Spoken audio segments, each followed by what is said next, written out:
YouTube, how's it going? Question is, how to become a prepper?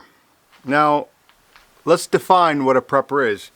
A prepper could be someone that is stockpiling supplies like food, water, and other items for any type of disaster. Or a prepper, or a doomsday prepper, that can be someone who is preparing for the end of civilization. Some people want to be a bit more self-sufficient, and that's alright, because our grandparents and their parents, they were all relied on a certain amount of skills to go through life. And I find those things are lost these days because our life has been so streamlined. You really don't have, if you want to do something, you can always just go somewhere and get that thing done no matter what.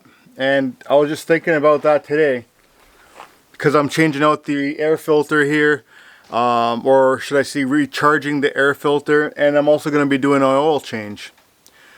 And I was just thinking, living in the city, how easy it is to just jump into your car and go to a mechanic for an oil change. You know, you got Jiffy Lubes or whatever you have these days.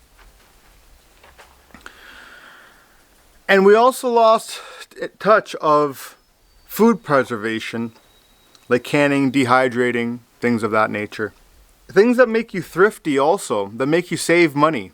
We've become such a commercial or a consumer society that we don't fix anything if it breaks these days. It's just throw it out and get the new one. Or we don't even let things grow old. How many people are changing their cell phones every year because the latest and greatest is out? And these are the things we're going to really be hurting when you have to rely on yourself and become a prepper. Why is this important? Because your goals determine what you do to achieve them. However, for a total newbie, there are things that you need to start obtaining to become a prepper. You need to learn how to purify water and get supplies to do that. Now, I'm going to leave a link in description. We've started a Subscribe Star channel that we will go into more in-depth reviews of prepping devices such as water purifiers and bladders and things like that. So if you want to look at items that are out there and that I'm doing reviews on, go over to our Subscribe Star channel and sign up as a subscriber, and you'll get some very useful tips. But I want to make sure that information goes out to people that actually want to learn this. There's a lot of people out on the internet nowadays that want to become a prepper, but you know, it's just because they're scared and they think they want to prep, but actually when it comes to doing it, it's not there. So iodine, back to water purification. Well, iodine is like a classic water purifier. However, it does leave a little bit of a taste in your water. You can also boil water, and there's filters that you could buy these days. And on hot days like this, like depending on where you're looking at, I'm on the west coast of Canada here, and we've had 5 days of 40-degree weather, and you need to learn how to purify water. And if you're not peeing, you're not drinking enough water, and if your pee's too dark, you're not drinking enough water. So, you know, as gross as that is, it's one of those things that you need to realize that this is something that is happening or not happening, and these are the reasons why. So you need to have some knowledge. And water purification is one of the big ones. As far as food, there's a few ways to go about it. First, you can you can can your foods, which is easy. You just need sleeves, but it also requires a lot of space. You can dehydrate food. That's a very good one. You can freeze dry food. Especially for the long term. You need to, if you're doing things on the long term. I had a video up here, I'll leave a link for it, on prepping and food storage and things like that. So if you want to check that out, go ahead, check it out. So I'm not going to get too much into food storage on that one. But you also want some cooking methods that don't depend on a powered kitchen. So you're gonna have to learn how to cook on fire, wood burning stoves, propane stove. You know, like propane lasts a long time if it doesn't go bad. You got solar ovens. You know, that's a huge prepper thing. That the trend out there these days is solar powered ovens. And it's remarkable the stuff that they can actually do with these ovens. Talking about solar, the sun's coming out.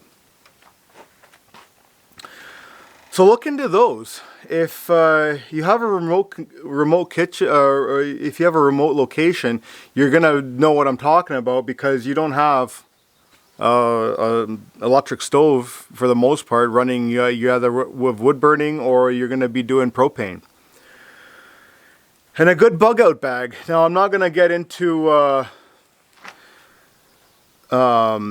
what you need in a bug out bag. There's many videos out there if you want to go check out, like Canadian Prepper, City Prepping. Those are some very good channels out on YouTube that have tremendous amount of information on different bug out bags. And you can just Google or YouTube bug out bags and find out what goes in your bug out bag. Everyone has a different bug out bag. But you got to also think, what kind of bug out bag do you want? Some of it's a duffel bag where you can be gone for 2-3 days, or some people have a full-on huge backpack where you can really live out in the woods indefinitely and not have to go back to civilization and stock up. You know, you're gonna have everything in your bag. One of the first bits of infrastructures to go in the state of an emergency will be the healthcare system. Therefore, you're gonna need to know basic first aid and survival medicine.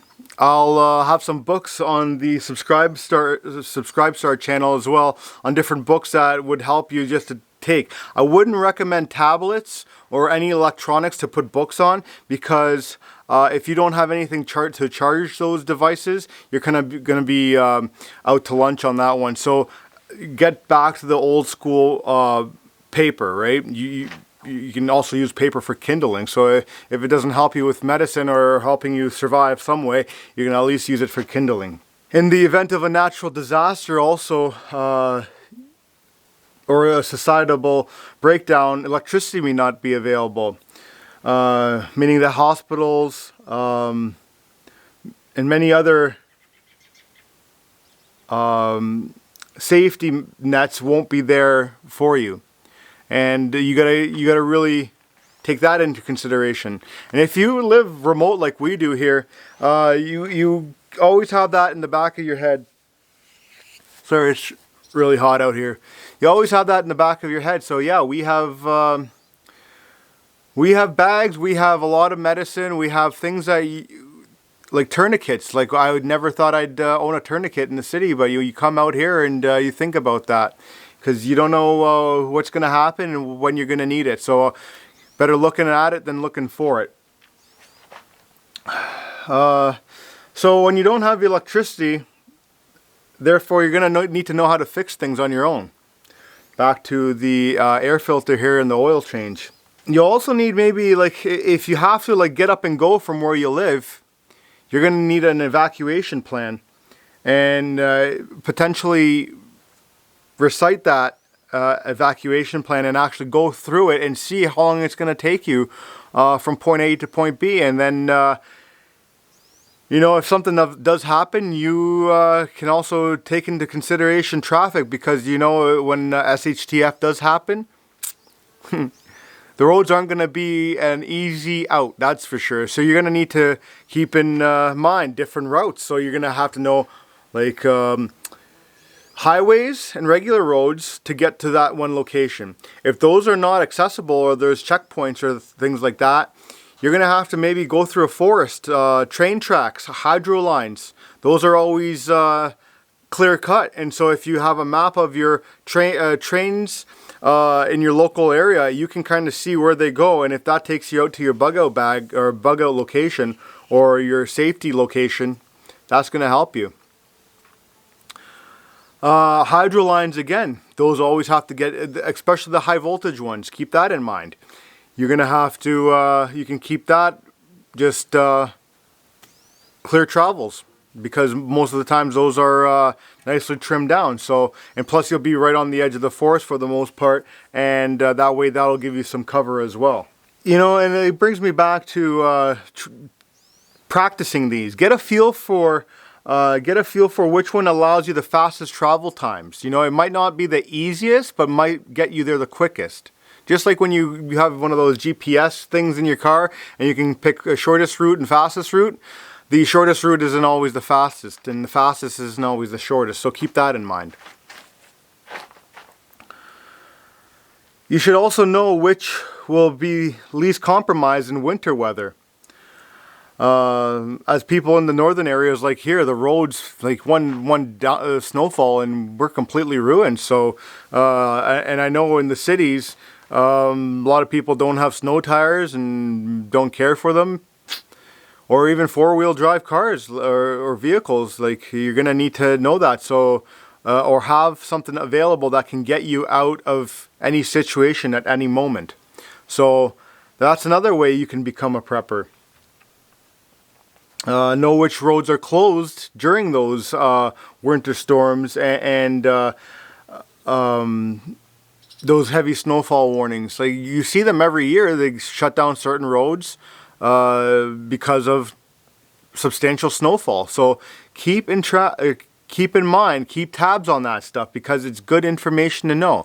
You know, they don't just put that out for nothing. So jot that down on a piece of paper somewhere and throw that back in your go bag, or the book in the go bag, and you're good to go. Another thing to really brush up on is like just a general, like your survival reading, your bushcraft skills, making a fire without a lighter, you know, matches or things of that and that. First aid, you can't stress first aid, because if you're out booking it out in the forest or whatever you're doing in an shtf situation, things can go wrong. Many people are not physically fit, so that's another, that I would say, beyond everything else, get your physical fitness up there.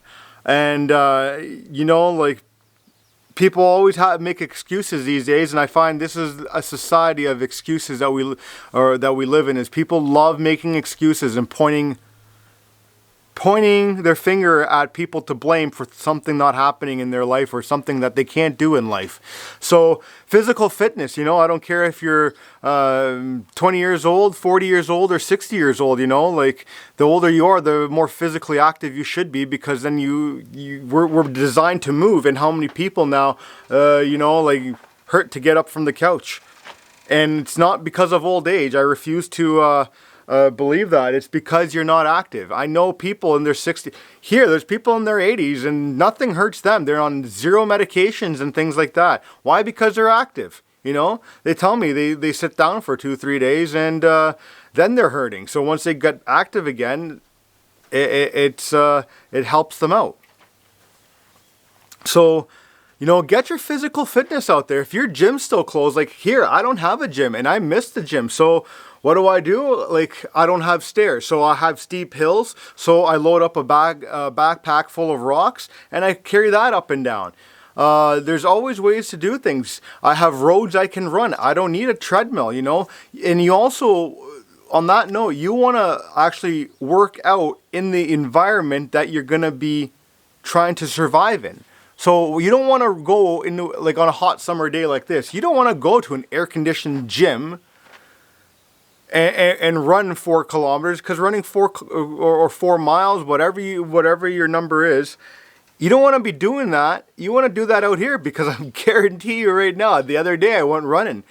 You don't want to, like, running in humidity and heat is going to kick your ass a lot faster than it is in air conditioning. And it's good to sweat also out in these in this temperature too, because that's a good way of detoxing. We got to start eating clean.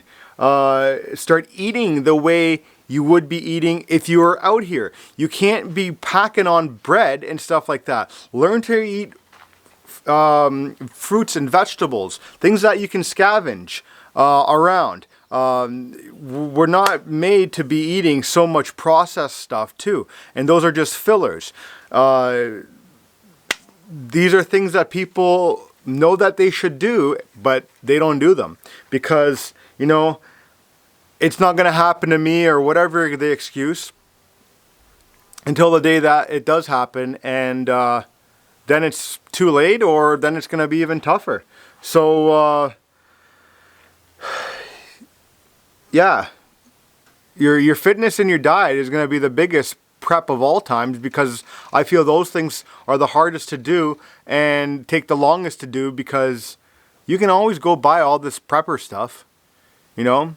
And then knowledge also. Read books. We're in an age of information out these days, and I know there's a lot of censorship out there, but not on prepping and learning mechanics and learning electrical, or learning how to garden. You know, how to grow your own food, things of that nature.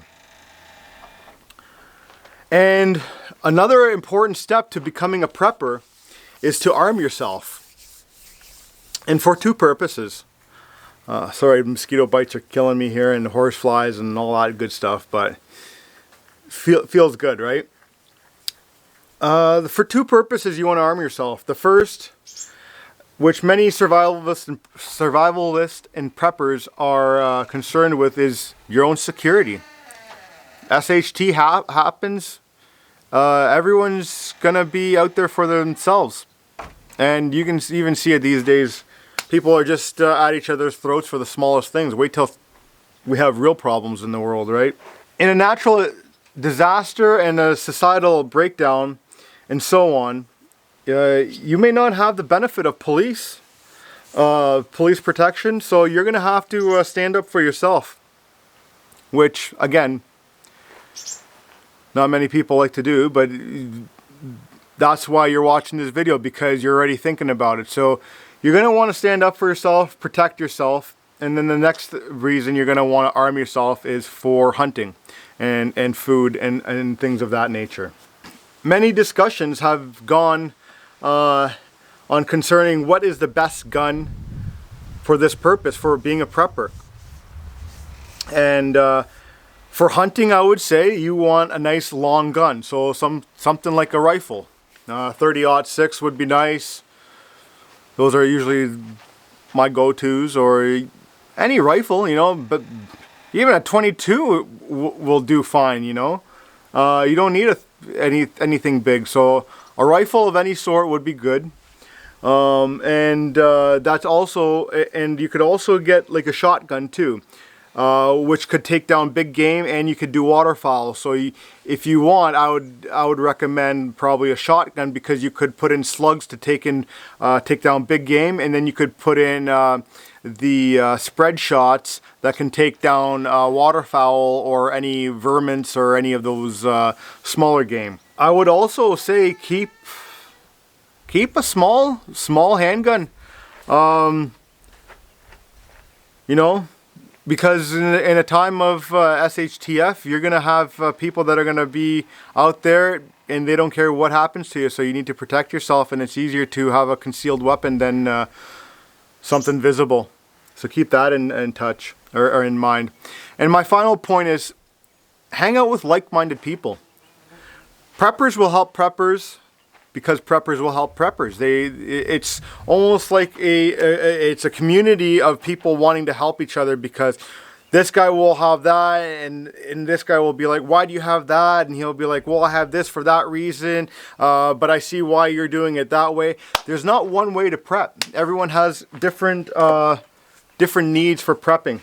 And the more knowledge you can soak in, the better. If you can make a contact for potentially trading or mutual assistance should anything happen, you're going to be so much better. Hopefully that helped you out. Hit the like button if you like this video. Hit the subscribe button if you have not subscribed to this channel yet, and head over to our Subscribe Star channel to get some additional info on prepping items and things that will help you, such as water purification. I'll show you on how to make your own homemade tinders for fire starters that are waterproof and that you can start anywhere. So head over there. Until next time, I'll see ya.